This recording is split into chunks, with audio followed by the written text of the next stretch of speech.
We've talked about the fact that because Sony said, "Hey, I'm pulling back. I'm not going to shut down the PS3 store."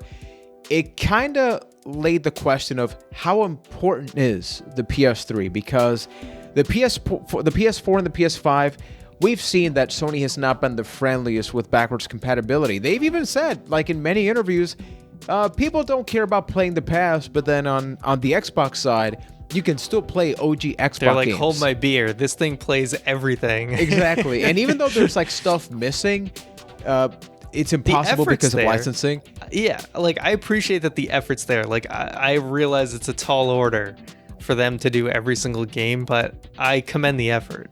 Exactly, and they're not just porting it. Like, if you put in a 360 game and they've patched some stuff, like, it looks way better than the original version. Whereas the PS3 really was the last console that I'm going to say is they celebrated, right? They celebrated PlayStation, because the PS3, you could have Blu-ray movies, right? Which was a big deal, kind of like the PS2 with the DVD, but you could also play DVDs. You could also play PS1, 2, and 3 games with those first consoles. So you could go from like 240p to upscale 1080p, because like 1080p games weren't really a thing. And I think that we should have a small conversation here about the legacy of the PS3. Do you think that it is one of the most important PlayStation console? I don't know if it's the most important, but I would say maybe it has the best utility of any PlayStation console. You mentioned Blu-ray, DVD, the fact that the original model could play PS3, PS2, and PS1. That just makes it a very versatile machine that can do a lot, on top of the digital library and everything included with that.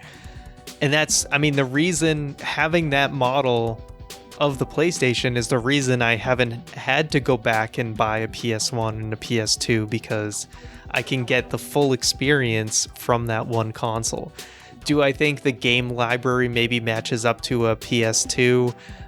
That's a little bit of a tougher conversation, because it did have a very rocky start, and it had a few big winners at the early part of its life, but really played a lot of catch up towards the end, and that's where a lot of the best games were released for the system. That's a pretty good observation. That early library in the $599 US. Oh yeah, it had a very, very rough start, and it's hard for me to call it like the PlayStation console, but it definitely has its own kind of position as being the best all-in-one PlayStation machine that you can get. I think the PS3 is both the best and the worst consumer-friendly console, because $600, but like, forget about the price, right? Forget about the price. Especially that launch 60 gig model, you could put in a TF card. Who had TF cards in their home? Memory stick duo, SD cards you could put in there. PS1, PS2, PS3. Hey, Ryan, you have a memory card from like the PS1 or 2. You can get the accessory. You can plug that thing in there. Just take a USB keyboard, plug it in. It works. It's kind of like the Xbox 360. Think about the name, right? 360. The idea was that it would encapsulate all of your life. They wanted to make it an entertainment center. I think in many ways, the PS3 did an incredible job, but in contrast to 360, they only had one generation before that, right? And hey, you had Halo, you had a lot of great stuff. 360's lineup, Gears of War alone is freaking amazing, Halo 3. But Sony it's like, you go back to the PS1, some of those games don't necessarily hold up. Others do. We've talked about Silent Hill, Resident Evil, a lot of really good stuff there. The fact that you could just pop that disc in, but you don't have to lug out the old console, get the old controllers. You could have there's a virtual memory card, and you could have endless. I love that. And like, how much did memory cards cost in that PS1, PS2 generation? Like $40, right? Were they that expensive? Yeah, if you got like a first party one, they were pretty expensive. Right, we don't talk about the Mad Catz ones, okay? We do not talk about those. There was actually some decent Mad Catz ones that held a lot of storage, and it never broke on me. Ryan, Mad Catz The and controller- decent, that doesn't go together, Listen, Ryan. the controllers for Mad Catz is a different story, and I'll agree with you there. But I think the memory cards, if I remember correctly, were actually pretty solid. And sometimes I would buy the cheaper controller just to get the memory card. So yeah, I mean, that is part of it. But what do you think about the fact that with the PS3, not only did you have all of that, right? You could even just put in. I remember back in the day, before the days of Netflix and all that, you could just with a USB stick, you could also make it a CD player, MP3 player. I think it was like MP4s were also accepted in that. And this is without accounting the PlayStation Store. You know, we've talked about the fact that you can buy PS1 and PS2 games digitally in that. Do you think that there's another console that you would say was more accessible and consumer friendly? We're removing the price point. We're talking about the console, especially that 60 gigabyte model and what entailed in video game history. I don't think there was one that was more consumer friendly, because I mean, you could look at the PS2, right? Because if you look at it for its time, it could play PlayStation 1 games. It could play pretty much every single PlayStation 1 game, and you had but you didn't have the like digital downloads or anything. It just wasn't out yet. So I think PlayStation 3 has to be the most, just because it has 2 generations that it can go back to, plus all the, online, the online store and everything that comes with it, the free online multiplayer. Granted, it was never as good as Xbox's online play, but the fact that it was free, and then the PS4 errors when they decided to start charging people, right? Or was it free on PS4 as well? Is it PS5 that they're charging? I don't remember. I think PS4 they were charging people for online. I don't remember. Man, I barely play PS4 online. You just made me think about that. The fact that I have to think about it, I have a PS4 and a PS4 Pro, and I'm like, wait a minute, can you? I'm pretty sure you had to pay for PS Plus. I think so. Jesus, it was that long ago that right. Like, it's been long enough. It feels like it could be either one of those. Is really bad. But yeah, they continued in the. Yeah, I would totally agree. PS3, consumer friendly. I think that's just another thing on top of it. The fact that for Xbox 360 online, you had to pay. For PS3, it was completely free to play every single online game. And I think something that a lot of people forget about is compatibility. And I'm not talking about the games. Think about when the PS3 and 360 came out. The first 360, if my mind serves me right, did not have an HDMI out. It was still correct. Like component. It was like an upgrade. The PS3 had it. I don't even know. Did it have Wi-Fi on it too? No. You had to buy you had to buy an antenna, and eventually came built in. Not to mention the rechargeable controllers, which 360 also did not have. So the more that you think about it, once again, it's like, okay, you know what? This is actually an interesting question. Now we're adults now, Ryan. You and I have jobs. Knowing what we know of the PS3 and all of the things, would you say that $600, it is expensive from a consumer standpoint, but considering it offered all these things, it really wasn't expensive. It was just hard to reach for a lot of people, right? Yeah, because they were still losing money on that system, because they were like, Blu-ray technology was so new at that time that a Blu-ray player, which all it did was play it's like Blu-ray $400, DVDs. $300. It was actually more. I think at the time was actually more money than the PS3. I can't. Maybe correct me if I'm wrong, but nevertheless, even if it was just $400, still you pay $200 more, and it does so much more than just play a video. Jeebus. So the first Blu-ray player was actually $1,000. Yeah, that was the first one. It was so for $400 less, you could get a machine that did so much more than just play Blu-rays. Exactly. Like after that, the average price was like $400 to $600. But let's put it this way, like and that's just the Blu-ray technology we're talking about. Never mind rechargeable controllers, the Wi-Fi capability. You didn't need an Ethernet cable. In the backwards compatibility with PS2 and PS1. And the crazy thing is that when I got the PS3, and I've talked about this before, is I was in a transitional period, right, where I didn't understand what HD was because I hadn't seen it, right? So I had one of these like hybrid CRT 1080i televisions, and I mentioned before that my first Blu-ray movie that I watched was The Condemned. I saw Condemned and Ratatouille.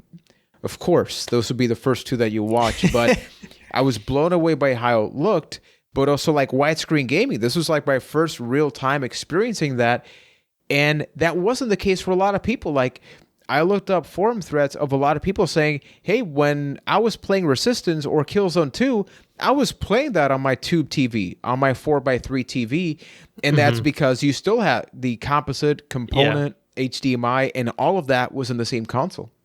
Yeah, it was actually when I first got my PS3, I did not have an HD TV, so I wasn't like fully appreciating it yet. And then probably like 6 months into having it, I spent $500 on this tiny little Polaroid of all things, branded HD TV that I had in my dorm room in college. That, believe it or not, still worked up until about a year ago. First of all, Polaroid made TVs? What? Yes, they did. Well, what year was this? Like, hey, I got to look up a picture of this. So this must have been 2008. I want to say early 2008. I'm looking this up right now. Oh, wow. Yeah, I know exactly what you're talking about. It was probably like a 16-inch TV or something. Is it the one with the silver bottom? It's it's the second one on your images for those who have the benefit of the up one. That was the one right there. It's just this like very square looking model. People like imagine like the first boring ass HD TVs, like it looked like a computer, like a boring computer monitor basically. But you know what? It still looked beautiful. Call of Duty 4 never looked so good. I'll tell you that. And man, another thing is like it's interesting where I think this conversation is going a very different thought process. That initially this was just going to be like mainly about the backwards compatibility side, but even the fact that now like I'm actually holding a PS3 controller, and the PS2 had wireless controllers. It had the Logitech one, which was freaking awesome, but even on the 360. They hadn't fully committed, right? You could buy the wire controllers. As you mentioned, it's like you had to get the adapter if you wanted to recharge your controller. Yet PS3 took a big risk with just saying, hey, this is wireless. You can plug it in and charge it, but it is a wireless controller. I will say, at launch, it didn't have DualShock. And I think that when you think about PS1 through 3, the PS3 controller is the worst build quality wise because I hate the triggers. Like, I love the console, but the triggers at the back of the shoulder buttons, they've never felt good. And I think the PS2 controller is my favorite. It was easy sometimes to like slip off of them too, and your finger would kind of go like underneath it. Yeah, not always the best. I never had too much trouble, but every once in a while you'd run into that. Exactly. And to begin to provide some closure about this, it's easy to focus on the first one, but a lot of people, because of all the reasons we mentioned, like expensive as hell, that first console, with the exception of yours, they were super faulty. Like my 60 gig fat model got the yellow light. You can still get a lot of PS3s. They did the fat model had 3 versions, I believe. It was like the 60, 20, 40. And the 80. I think there was an 80 for sure. They had multiple versions, yeah, because I think there was also one with MGS4, but then they eventually came out with the Slim. And I think when people think of PS3, that's the one that often comes to mind. I actually have 2 of those. And then there's people made fun of the first PS3 as like the George Foreman grill, but I think the Super Slim legit looks like a grill, or from what I've seen on what like Scott the Woz has talked about it or whatever, and it like the one with the shutter thing on it. Yeah, like I've heard that one's total junk. Apparently, it's like super reliable. People say like, hey, this is because it supposedly doesn't have a lot of moving parts as opposed to the other ones, so the reliability is among the best ones. I will say visually, like, look. A console at the end of the day is the thing that plays the games, right? And that should be the priority. Yeah. But when you look at the PS2 and the PS2 Slim, the PS2 Slim was a tiny PS2, right? Which is still freaking mind-blowing. This one, I think from a design standpoint, I think it's more practical, right? Because instead of sliding the disc in by having it be a top loader, kind of like the PS1, maybe it's cheaper, but visually it's all right, right? Yeah, I think as far as best looking model, definitely the regular PS3 Slim looks the best, and is obviously like built a little bit more sleek. The fat one is definitely more clunky, but it's obviously got the most features. And I think that's kind of the problem is they were too ambitious with that first model. It was too good, and it was just too expensive for them to just keep making more and more of it, because they were losing the battle against Xbox, and they're losing all this money making these super expensive systems that eventually they just had to give in and start cutting costs. And unfortunately, that meant cutting some important features, but at the end of the day, they did end up winning, and it was a winning strategy for them. Yeah, exactly. And I think ultimately the PS3 is a very memorable console because it really was the last console that took a lot of risks. Like the 360 was pretty safe. Once again, like it's easy to look at the end of the generation and things were pretty similar, but no Wi-Fi, no HDMI at launch, where this console had everything. And I think the PS3, especially talking about that 60 gig, I think a lot of companies saw that. Like Nintendo saw that look like, hey, the Wii is basically an upgraded GameCube, and even that's putting it mildly, but it's sold. I think companies scaled it back a lot with the PS4 and Xbox One generation. Yeah. That I've said it's like the safest generation. They actually took a step back from a creative standpoint. Oh, for sure.